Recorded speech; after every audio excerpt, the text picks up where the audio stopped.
I think there was a lot of sentiment, and I don't think I'm breaking news here, just sentiment to keep Sam Darnold, and it was kind of like a not last second, but all of a sudden a pivot to draft Zach Wilson. So I think for a good part of that offseason in 2021, everyone thought it was going to be Sam Darnold at quarterback, and they made the change, and we know what happened. So, Rich, you mentioned earlier Darren Muji, when he was asked about, hey, does the 2027 quarterback class that's supposed to be awesome, does that factor into potentially taking a swing this year on a guy like Tai Simpson? And he said, well, you look at it, but it's not going to influence our decision at the end of the day. Glenn said that they really liked their meeting with Tai, and he also gave some comments talking about the fact that we're not going to just, reach. We're going to go best player available. And then he also said what he said about Geno Smith. So, if I'm just connecting dots, it doesn't sound like to me they're going to take him if he's there at 16. But your thoughts, one, on that, and then two, if he's there at 33, if he falls out of the first round, are the Jets drafting him, or would they trade out and maybe allow a team that wants him to come up and get him? Okay, lots to unpack there. I said this last week, I'm going to be consistent. I'd be very surprised if the Jets took him at 16, just for all the reasons, the lack of starts, the lack of off the charts traits. Now 33, that's a bit of a different story there. So that one, I'll be honest, I don't know. I don't have a good feel for what they would do there. You could conceivably take him there, see how it goes for a year, and if he's not showing any sort of progress, then you could go back in and take someone in the top 10 the next year.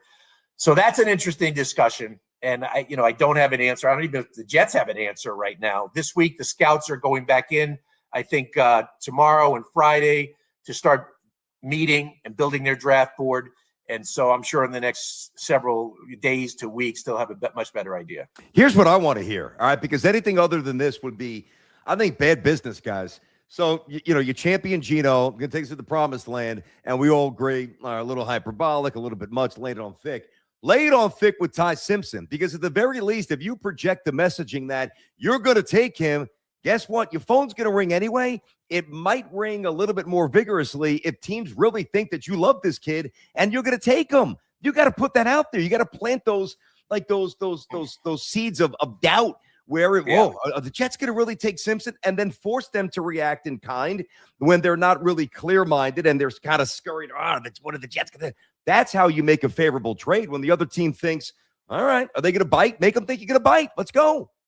I asked Darren Muji point blank, I go, how was the workout? And I think he said, good. He wasn't giving up anything, But, teams smoke screen all the time. It's part of the draft experience. And so there are ways teams let it out before the draft, how they're hot for a certain player, even though they're not. And so they still have a lot of time to do stuff like that. And to me, that would be fascinating. Imagine if we go into day 2 of the draft, Friday night, and they're picking 33 and Tai Simpson's still there. The Jets will have all day to talk about it before they go on the clock. And so the drama, that would be pretty cool drama. That'd be great for TV. That'd be good ratings. Unless he bombs, I would take him at 33, 100%. No doubt. I would say unless Muji was really playing possum and he was awful, which I think we all know he wasn't. Jake, I'm taking him at 33. I'm doing it. I would do it too, because I think he's a guy that you could talk yourself into, because you could say he was so good at the beginning of the year and then Alabama fell off. He played through injury, but he's not your typical quarterback that started only 15 games, because one, he's doing it at Alabama. So in practice, he's going up against Nick Saban's players. He was one of the last Nick Saban players that stuck around that program. He's the son of a coach. You could start talking yourself into a lot of things to like about the guy, but not enough for me to do it in the first round. In the second round, you take the swing like the Saints did with Tyler Shuck at pick 36, for example. If it works, great. You might have your guy and you could build your team with those 3 first. Or if you don't, you're in better position to get a guy. And I don't think you're setting your franchise back necessarily, where if you do it at 16, there's pressure. When does he play? What's the timeline? How does that impact Geno? I think it could be a mess in this market. 33, I think it's a little safer if you take him there and it doesn't work out. Yeah. Go ahead, Rich. Tyler Shuck played a lot of football in college, though. He did. He had a lot of reps. This kid's only started 15 games.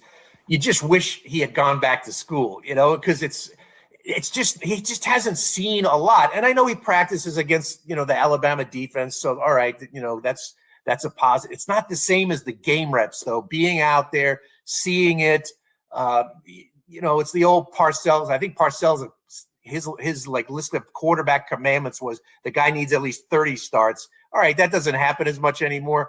But the thing is, with the second round pick, not as much pressure. And you guys know this. The Jets thought that when they drafted Hackenberg in the second round in 2016, they figured the same thing. Oh, second round pick.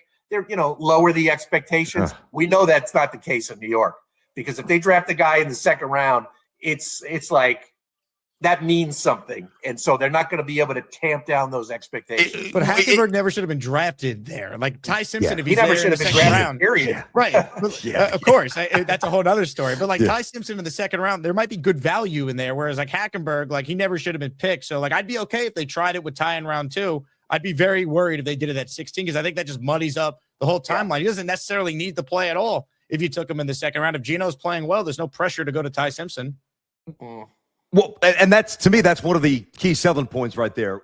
Whether Geno's really good or slightly below, he ain't going to be Brady Cook. So, I really doubt that. I just can't anticipate Geno playing so poorly where everybody's clamoring, Jake, me and you on the pod, and Rich, everybody reading your stories and clicking away and losing their minds.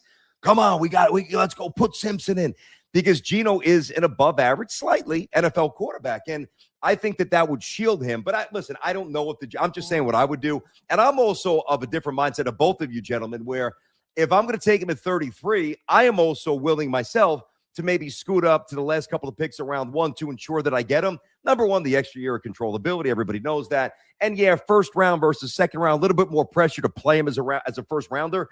But if I think he could play, doesn't matter if it's 35, 32, or 27, I'm going to get the kid if I think that he could play. You got to love him. You can't just like him. I get it. It's got to be Dave Gettleman. Didn't he say about Barkley full bloom love or something like that? What was that? Daniel Jones. Yeah. Or was it Daniel Jones? Okay. Yeah. It's got to be full bloom love. It just can't be like. Well, Rich, from being out there, did you get a sense of any other teams that could be in on time? I mean, people will say the Steelers, but I'm not so sure about that. Arizona, of course, but they're picking 3, and then they'd have to trade back into the first round if they wanted him. I mean, Cleveland's got 2 picks. I mean, it's pick 26 is their second first-round pick. Like, you really go and break it down. I don't know how many teams are actually in on Tai Simpson, which is why I think there's maybe a better chance than some realize that he actually could be there at 33 for the Jets. Yeah, I mean, he's the wild card in the draft. I did get some Cleveland intel. I don't think Cleveland's going to go there. I think Cleveland is in a lot the same position as the Jets are. They might be looking ahead to the 27 draft. They're going to have Watson and Shador battle it out in training camp. Watson will probably win if he's healthy. And then they're just going to let those guys play it out for a year, just like the Jets are going to do with Geno Smith. And then Cleveland's probably looking to the 27 draft. So I don't think Cleveland's going to go Simpson. Arizona is really interesting. It's funny. I spent a lot of at the party on Monday night. I did talk to Mike LaFleur for a while, but I didn't ask him about his quarterback plans. We were talking mostly about Jets, back in the Jets days there. But I probably should have asked him about his quarterback plans. But they're in the same situation as the Jets too. They got 2 bridge quarterbacks in Gardner Minshew and Jacoby Brissett, so they're looking ahead to 27.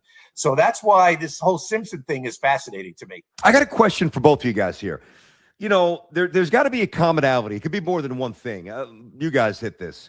Like the teams that are consistently looking for quarterbacks, draft the wrong guy, don't properly develop the right, don't develop them properly, whatever. Like, what is the common trait? Is it a lack of coaching? Is it a lack of offensive line? Like, is it a lack of identifying truly the right player in the draft? Like, what do you think leads to most misses when it comes to the quarterback spot, guys? I'm curious.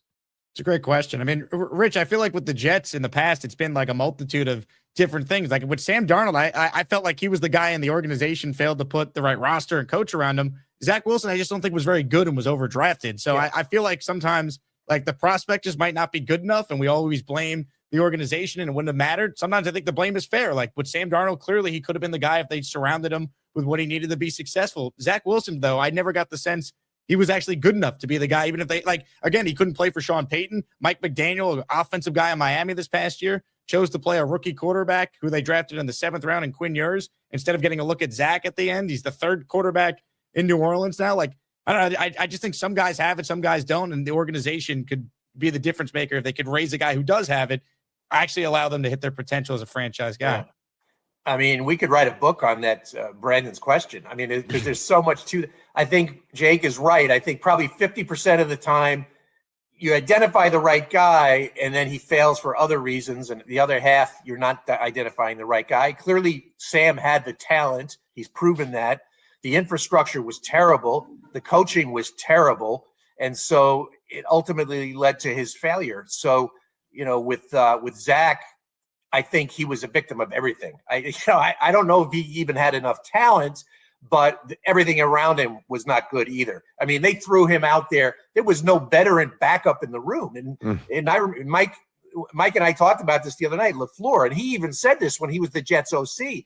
He came out at the end of the year and said, we failed him because we did not have a veteran backup. And we threw him out there too soon. And so it's a great, we could go on and on, Brandon, because it's a great, topic, but obviously the Jets have failed in one way or the other for a long, long time finding a quarterback. And so have the other teams that are pretty much always in the same predicament. That's why I asked the question, Yeah, it's great. I mean, we could go all night on that one. We got about 15 minutes left in our show, episode 2 of the Jets Collective, presented by Prize Picks. We saved time at the end for Q&A, so shout out to the over